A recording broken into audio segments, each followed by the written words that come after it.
Hello, welcome back. So today what I'm going to be sharing on is going to be on the concept of creepiness. So what is creepiness essentially? Right? Why is it that there are some people that gives off creepy vibes? What does creepy vibes actually mean? How do I what triggers creepy vibe? How do I avoid triggering creepy vibes, right? And you can say that the reason why people are concerned about the idea of creepiness is that is one of the reasoning that girls reject guys, right? They will say that well, this guy seems creepy. That's why, I don't want to interact with this person anymore. So today, what I'm gonna do is that I'm gonna break down the concept of creepiness, what triggers creepiness, and what you can do about it, right? So creepiness. Creepiness to me have two components. Component number one is expectation, and the second one is safety. And you can say that creepiness, because of the whole idea, it's a subjective and instinctual deciding factor of whether or not this I want to be around this person. You can say that creepiness works on the realm of feelings. And because it works on the realms of feelings, principle of attraction and power comes into play. And I'll say that safety actually goes more into power and expectation goes more into attraction. So, for me, usually when I explain this, I'll always explain from the perspective of safety first. Because if you're a guy, and I think that to a certain extent, if you're a girl, you breach safety, then that's the whole of that's the interaction, that the end of the interaction, so to speak. Whereas for expectation, when it comes down to attraction, then we can say that usually what tends to happen is a whole idea of, okay, this person seems friendly enough, but the vibes is just not there, or this person gives off some weird vibes that breaches expectation, and therefore this person is weird, right? So first and foremost, when it comes down to safety, and even before I even talk about safety, you can say that for creepiness, there's a lot of example of creepiness, right? And I would say by and large, both males and females see creepiness as the exact same thing. So if let's say I were to take the example of Annabelle, right? And for those people who don't know what Annabelle is basically the horror movie of the cursed doll, right? So this is Annabelle, and for anybody who look at Annabelle, they're gonna be like, yeah, that doll is creepy. So what does it actually mean that this doll is creepy, right? And I will even bring in another horror movie trope, and this is Michael Myers. And people are gonna look at this and gonna be like, yeah, that's creepy as well. And at this junction, you can say that both male and female perceive creepiness as exactly the same thing. To me, usually when people talk about creepiness, what they actually mean is danger. And yes, because we know that these two characters are horror movie characters, so obviously they are also linked with danger, right? I just noticed that I just covered Michael Myers, so I'm gonna move it over here.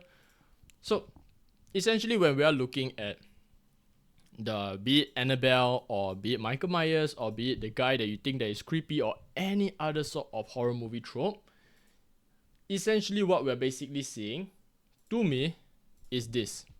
Or at the very least, this is what our subconscious is seeing. It's the whole idea of, it's as if a predator is staring at us. And you can say that it's almost the same thing, right? If we look at Michael Myers, if we look at Annabelle, it's the whole idea of attention towards us.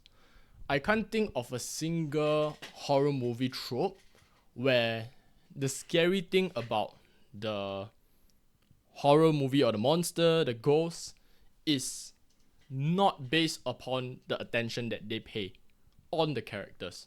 So you can say that what makes Grudge scary is because Grudge is staring at you, right? And to me, creepiness, that's what creepiness is. Because there's one aspect of creepiness, which is stillness.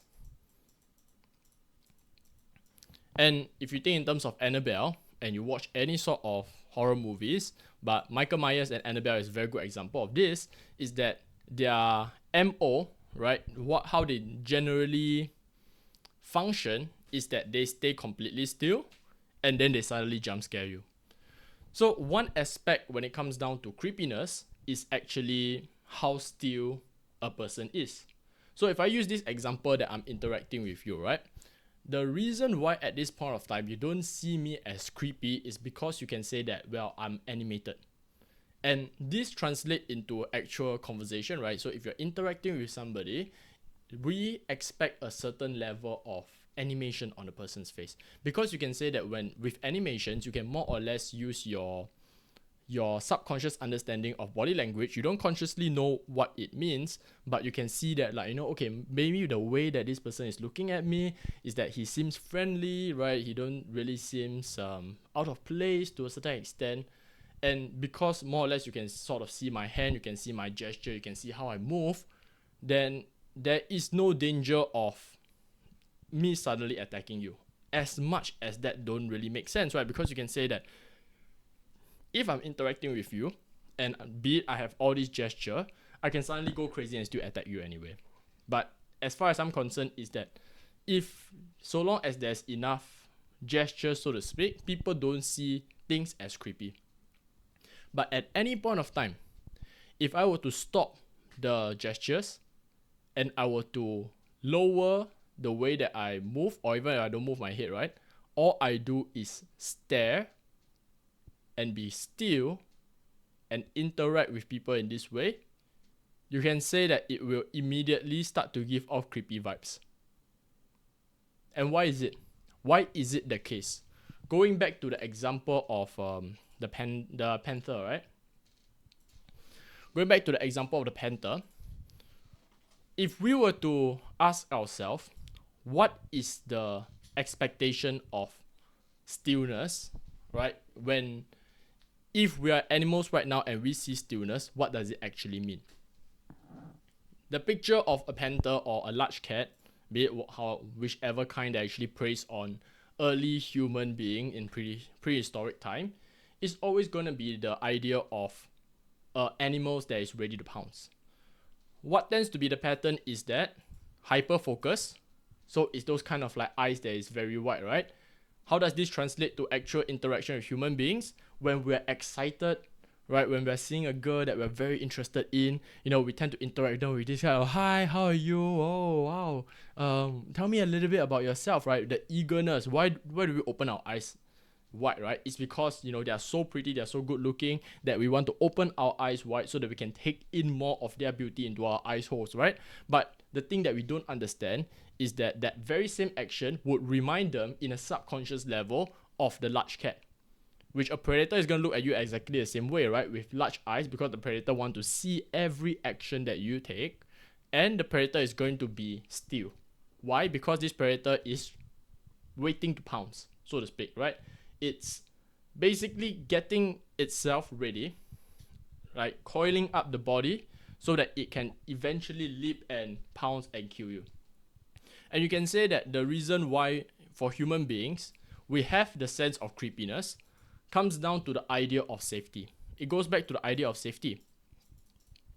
Because for those animals in the past that do not have a sense of creepiness, you can say that those are the type that got eaten by the panther, right? If we were to look, and this same sense of creepiness also translate to our fear of darkness and the fear of the unknown, because it's exactly the same thing, right?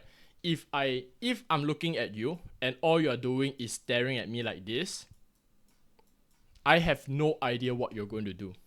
To me, you are unknown, and you might as well be equivalent to darkness, because the whole reason why we are afraid of darkness is what could be in the dark, right? And when we're interacting with somebody that is still, we have no idea what this person is going to do. This person might suddenly jump, pounce, and attack us, and we would be none the wiser. But you can say that if this person is looking at us with soft eyes and smiling and interacting, then you can say that, well, we feel a little bit more on ease, because this person is giving off the body language of somebody that is friendly. right? The unconscious hello. So there are certain body language, such as like the eyebrow flashes, right? So if you're looking at somebody, you're gonna be like, hey, hi, how are you? This is going to put the person at ease because this is a body language of safety, whereas this type of wide eyes looking is going to be the body language of danger. So by and large, this is the part where girls and guys are going to interact and see the world from the same perspective. There is an additional thing that girls would find creepy, girls that will find creepy that guys do not find creepy. So what is this one thing that girls find creepy that guys don't find creepy, right? This one particular thing is guys, right? In general, girls by and large are gonna find guys creepy by default. Why is it the case? Because it still comes down to the idea of danger. As much as we like to see modern perception of gender as well, girls and guys are equal, we still cannot deny the fact that there is a physical difference when it comes down to girls and guys, right? If a guy by default is going to be stronger than a female physically, even if they are the same size, and this is discounting the fact that guys by default are going to be taller and larger compared to girls. Of course, yes, there's tall girls, right? There are going to be girls that is taller than guys, but by and large, guys by default are going to be larger. And you can say that the reason why guys by default are larger than girls is because girls like taller guys, right? So the genes get passed on. And does it go the same way for girls in general? I can't really think of that, right? But the whole idea is that there is a physical difference, and the sense of danger comes from the physical difference. And I like to, most of the time, when I think girls by nature would be able to understand the concept of like, yeah, okay, we feel guys are creepy by nature, but guys are unable to figure that out. And one of the ways that when I first learned of this, that is going to give a clear picture of how it actually feels from the female perspective, is that of a story. So I'll always use this story if I need to explain the idea of creepiness to a guy, right? Why do girls find guys creepy by default? Now, if you're a guy watching this right now, I want you to imagine at this point of time that you're gay. Okay? Imagine you're gay and you're going to a gay pub or a gay bar, I don't know, right?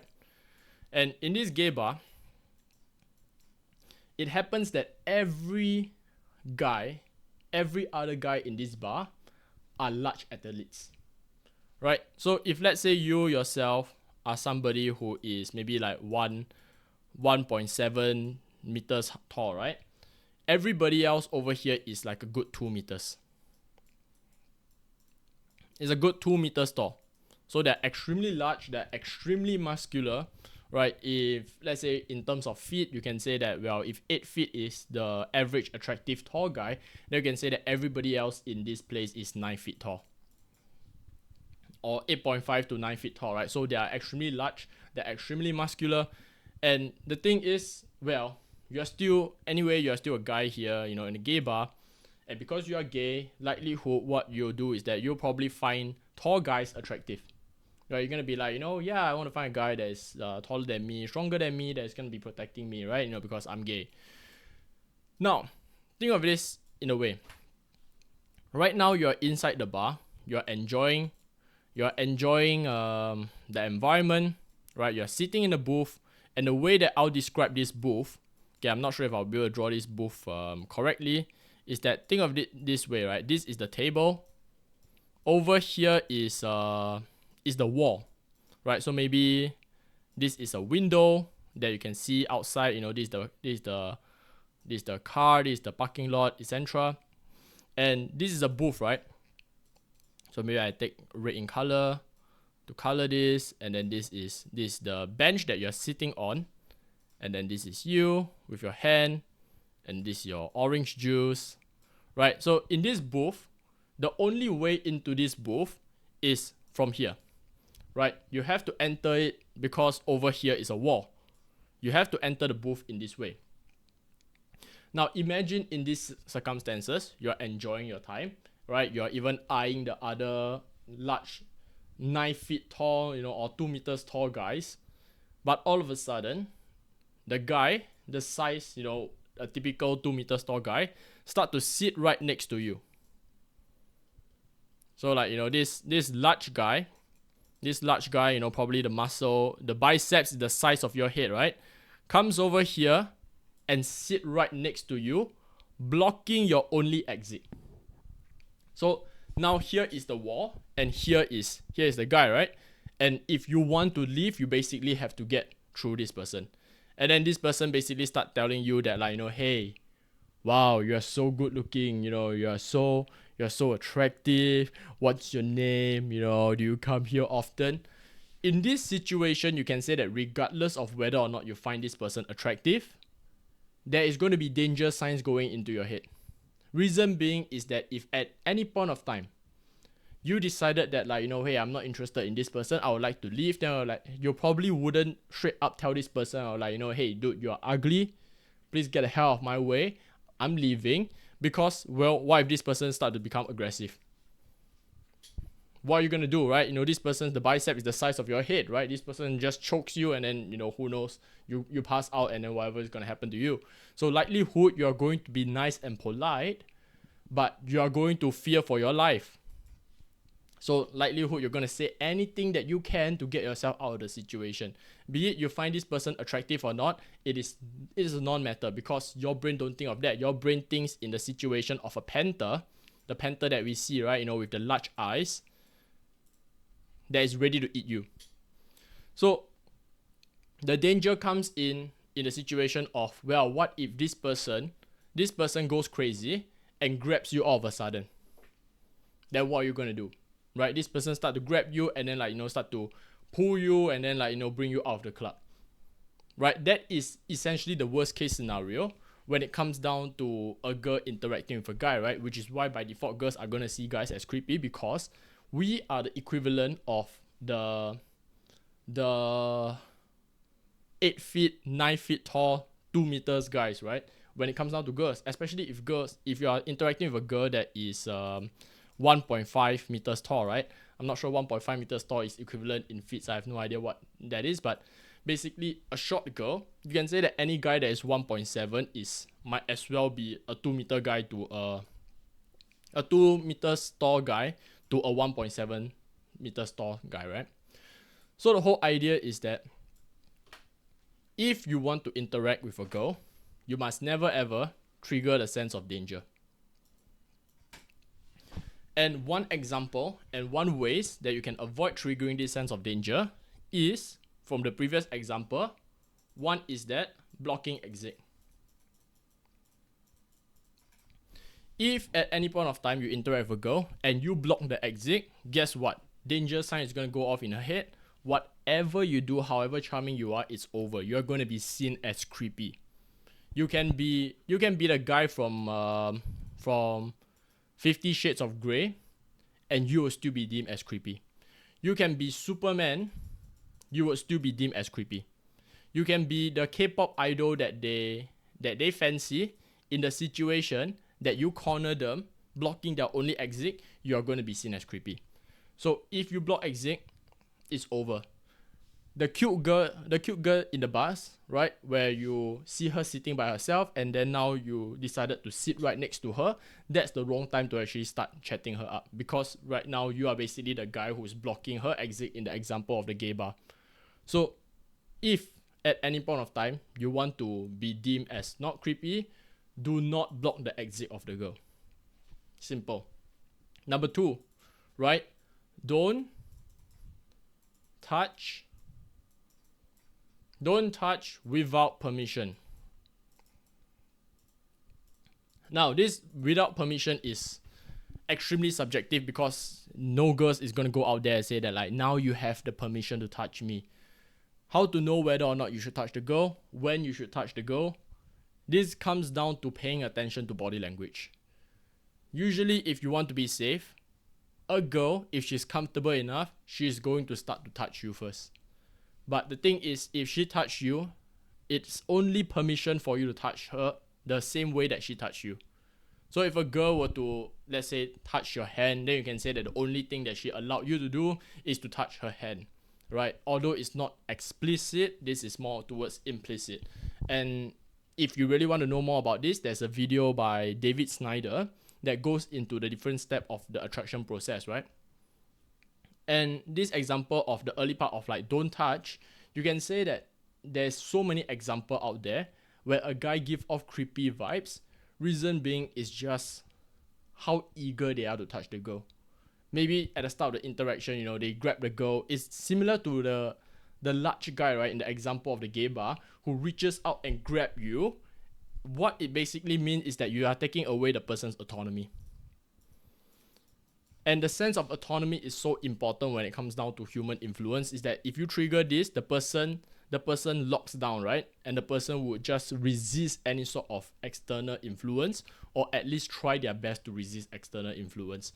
But at the end of the day is that if you want to get them to actually change their mind in some sense, and this does include liking you, then it's over, right? If you trigger their sense of autonomy. So you do not touch them without permission, right? I would say that if it's a gray area of should I touch the girl, should I not touch the girl, then you probably do not want to touch the girl. But again, I have to bring up that there is multiple different wisdom when it comes down to this, right? If you ask a pickup artist would say that, okay, I want to touch the girl as soon as possible because I want to break the touch barrier.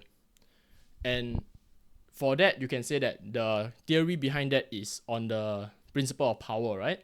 Is that I have the power and authority to touch and control whoever I want. So what you're doing is that you are demonstrating dominance in that example. But you can say that pickup artists also take the perspective of, well, if I were to piss off this girl, I'm just going to go on to the next girl, right? I think that that's a very healthy way to think about it, but I don't really think that you want to go about making people feel bad in general. So this is one example, right? And the last thing, 3, is of course the stillness, the whole idea of stillness, right? The one that I give the example of, whereas if you were to be overly still, then you'll immediately give off danger vibe because you basically look like a predator, right? How do you ensure that you are not still, and under what circumstances would guys tend to become still? And maybe to a certain extent I would say that girls also would have this issue, is that when we are in the presence of somebody that we find attractive. When nervousness, the level of nervousness increases, usually what tends to happen is that one is either increase in fidgeting, which means to say that we start to move a little bit more unnecessarily, or there is a overwhelming lockdown of emotion, right? So stillness. I would say that both of this, for people who are able to pay attention to body language, and you can say that to a certain extent, I would say good-looking people tend to be more aware of fidgeting and stillness, right? Because you can say that they spend their entire life looking at body language from the perspective of everybody is going to fidget and everybody's going to feel extremely nervous around them. So good looking people tend to be very aware of the idea of whether or not this person is comfortable. But you can say that if you are still, you are nervous, reason being is that you don't really want to embarrass yourself. But to me, it's the ultimate wisdom, how to overcome the idea of nervousness, is that you have to pay attention and you have to understand this one thing, right? Which is the person that you're interacting with is a human being. It's a flawed person. When there is a certain amount of red flags, regardless of how attractive the girl is, regardless of how attractive the guy is, you are not going to want to be in a relationship with this person. So once you realize that this person is also a human being, is flawed, then you can say that, well, usually what you should do is that you should see this person the same way as if you are interacting with a person for the very first time, right? If let's say you are meeting a friend or a potential friend, first day in school, you're just talking to this person, you're just trying to figure out whether or not this person gives serial killer vibes, you can say that you're not so concerned of whether or not this person likes me or not, right? What would this person think about me? This thought will only come when the person is very attractive, right? So it tends to happen when this is a love interest, right? But if it's just a normal friend, same gendered friend, then most of the time what you're doing is that you're sitting there, you're just interacting. Hey dude, how are you? Hey, my name is Ilong. What's your name? Oh, your name is this. They're like, hey, that's cool, man. Hey, actually, what do you enjoy doing? Oh, you enjoy doing this. Hey dude, I also enjoy doing this. So you're just interacting with this person like a normal human being. What if the person that you're interacting with suddenly turns out to be weird? Right? You know, this person says that, like, you know, hey Ilong, you know what? I'm very passionate about girls' feet. Then I'm like, you know, hey dude, that's very good for you, you know, that's cool, man. Like, you know, I think that is extremely awesome, right? Hey, I gotta go, man, but it's very nice chatting with you. Then I'll probably leave and never talk to this person ever again. So if you have this same perspective when it comes down to love, then it releases so much of that pressure on you. Because to me, most of the time when people give off creepy vibes without consciously aware or wanting to give off creepy vibes, because who actually wants to give off creepy vibes, is because they have this thinking of, I cannot live without this beautiful person. If this person were to reject me and this person were to leave me or not love me, then my life will be over. You can say that the older that you get, you'll start to realize that, well, that's not the case. Everybody in the world is replaceable. Of course, ideally you want to find somebody that is really compatible with you, but most of the time, going back to previous examples or previous video that I shared, when it comes down to attractiveness, you are not falling in love with the person. You're falling in love with who you think this person is, right? The illusion of this person who only exists in your head. If you were to interact with this person as a normal human being, you'll realize that this person will also have flaws. And based on these flaws, you actually make a conscious decision. Do I actually want to be with this person or do I not want to be with this person, right? So in any case, this is the idea of danger. So the idea of expectation, because it's more straightforward, I don't really have to explain too much about this. It can be described from two pictures. So let me just get the picture. So picture number one, right, is this. For anybody who haven't seen this picture before online, right, this picture versus, where is it? This picture. So which picture is creepy and which picture is not? Oh, I think this picture is covered by the camera. Which picture is creepy and which picture is not? Most people are gonna be like, no, yeah, the picture on the left is creepy. Why is the picture on the left creepy? You can say that because we have an expectation of what is normal. I would say that the expectation for what is normal is, well, you can say that it's conventional attraction. And if you were to scale this, you can say that, well, it's from a scale from 0 to 10, and really attractive people tend to be higher on the scale. But bare minimum, if you are 5, then people will be like, yeah, you are pretty cool. The issue only comes if you are below 5, right? If you were to carry yourself in a way, of course, carrying yourself in a very weird way, right? Acting in a way that is weird basically triggers danger. Okay, and this is something that I probably want to touch on, right? When it comes down to danger, for somebody who behaves in a very irate way, also gives off the idea of danger. And which is why if we are in a public place and we notice that somebody suddenly start to shout or start to act in a very, I don't know, weird way in general, right? They start swinging their arms around. You are going to give them a very wide berth. You're going to create distance between you and them. Why? Because you can say that what you see is that, well, okay, this person have lost their mind. But what translate beyond losing their mind is that you don't know what they're going to do next, right? So they could in their insanity turn, look at you and start charging towards you. So which is why we create distance. The whole idea of danger also comes down to how predictable somebody were to act, right? But going back to the whole idea of expectation, you can say that expectation comes down to how attractive we find the person. Both of these examples are paying attention to a certain subject. If this guy were to look at you versus when this guy looks at you, both of them give off the same signs in an attractive level of a predator staring at a prey. The reason why these probably do not give the creepy vibes and these give the creepy vibes, in a very crude way, it comes down to attraction. You can also say that what we can infer about this, right? A business suit probably means that this person have a more stable life, a more stable career and social status, whereas this weird way of wearing, the weird way of dressing is, well, most people don't really dress in this way, at least out in the public place, give the perception of, okay, this person probably have very low social status. So perhaps it's also the beyond just physical attractiveness, is inferring what type of life this person leads, right? But to me, in a very crude way, I'll see it from the perspective of, okay, why is it that the guy from 50 Shades of Grey, based on the story of 50 Shades of Grey, is deemed to be from the perception of sexy, right? If the face of that guy is replaced with this face, will people still see 50 Shades of Grey as a story that is romantic and sexy? That is one of the things for people to actually think about, right? But generally, the expectation part is just purely on the idea of, as much as we don't want to admit it, creepiness comes down to the level of attractiveness. The more attractive you are, the more subjectively creepy things that you can do and get away with.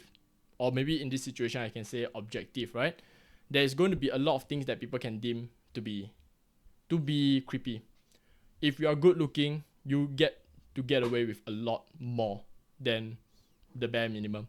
You can say that if the example of this guy, if this guy would just go up to a pretty girl and say that, like, hey, hi, you're very pretty, it's immediately gonna send off creepy vibes. Whereas if this guy would go up to the girl and say that, hey, hi, you're very pretty, then there's gonna be different results. So attraction comes down to it. But lastly, to me, the last part of this lesson has to be more towards body language, because it's more of how you portray yourself. The last point that I do want to share is on the idea of eagerness. Most of the time when people give off creepy vibes is because they give off a sense of eagerness. Eagerness is good and bad, but usually it's always dependent on how the other person perceives it. The way that I see it is that there's a lot of different type of personalities. There are going to be personalities that tends to be more gentle, quiet, and more timid. Then there are going to be some personalities that is going to be outgoing, personable, right? And maybe you can say that in the context of a girl, a little bit more tomboyish. Based on these two type of personalities, you can say that obviously, intuitively, we have to use different approach to interact with these two. If I were to interact with a outgoing girl in a eager way, then you can say that most of the time the girl probably wouldn't mind, because the girl is going to talk to me in a way of like, hey, hi, my name is this, what's your name? And then if you were to give the same amount of eagerness, oh, hi, my name is Ilong, hey, nice to meet you. Oh, you're like, that's very cool, man. Like, I noticed that you do this particular sports. How long have you been doing that sports? And you can go into a conversation that way, right? But if the same level of eagerness is brought in for you to interact with the girl who tend to be a little bit more timid, a little bit more quiet, more of a bookworm, a little bit more neurotic, you can say that if I were to interact with the girl in the sense of like, hey, hi, nice to meet you, my name is Ilong, probably I'm going to scare her off, right? What do I do, or what can I do to prevent me from giving off the creepy vibes in that situation? Because you can say that creepiness is how comfortable she is. That's also another way to think of creepiness, right? The example that I'll use is probably you need to start to apply principle of mirroring. And this example of principle of mirroring transcends beyond what I share when it comes down to basic charisma. The basic charisma, all you need is that you need the mirroring of speech, which means to say that whatever this girl says, you repeat the whatever she says. Vice versa if you're interacting with a guy, right? But this level of mirroring is more of mirroring of gestures, mirroring of body language. One of the things that you want to pay attention is how comfortable the space that this person have. Certain people have very sensitive personal space, which means to say that by default they want to create a certain amount of distance for them to feel comfortable. One of the way that you can ensure that you do not trigger creepy vibes is to not invade their space. how to know whether or not they are comfortable. Most of the time, if you are paying attention to body language, if you start to notice certain amount of resistance in what sense? If I'm talking to this person is less comfortable, I can see from the body language that there's a level of discomfort on the face, or the way that she answers question is a little bit more cutting off, right? So I'm very curious, what type of hobbies do you like to do? Of course, you do not want to ask that kind of open-ended question at the start, right? Because most of the time girls is going to gloss over it. If you say that like, hey, that's a very cool bracelet, like, is there a particular meaning when it comes down to the bracelet? And then she start to say like, oh no, there isn't.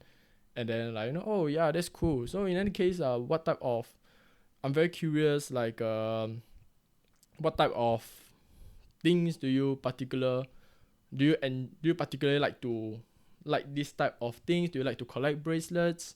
And then she's like, no, not really. If you start to notice that there's that kind of very crude type of interaction, right, then most of the time I would say that the girl is uncomfortable. Then what you want to do is that you actually want to create a little bit of distance, be it physically, or at least what you want to do is that you want to cut down on the level of eagerness, right? And the whole idea is that you have to pay attention to the other person, and if you notice that they're uncomfortable, you want to pull back. And how do you actually tell whether or not they're comfortable enough? At the end of the day, this comes down to personal experience, right? So you can say that, well, the only way for you to actually learn this is to go out there and actually learn over and over again. But I also noticed that at this junction, it does seems like this particular topic, the more advanced part, how to actually interact with another person, seems to me like it's another video altogether, right? Where I potentially will talk about 30 minutes of that, because it does seems like there's actually a lot of things that beyond what I thought is just one topic of eagerness. So with that in mind, probably what I'll do is that I'm going to end off the video over here.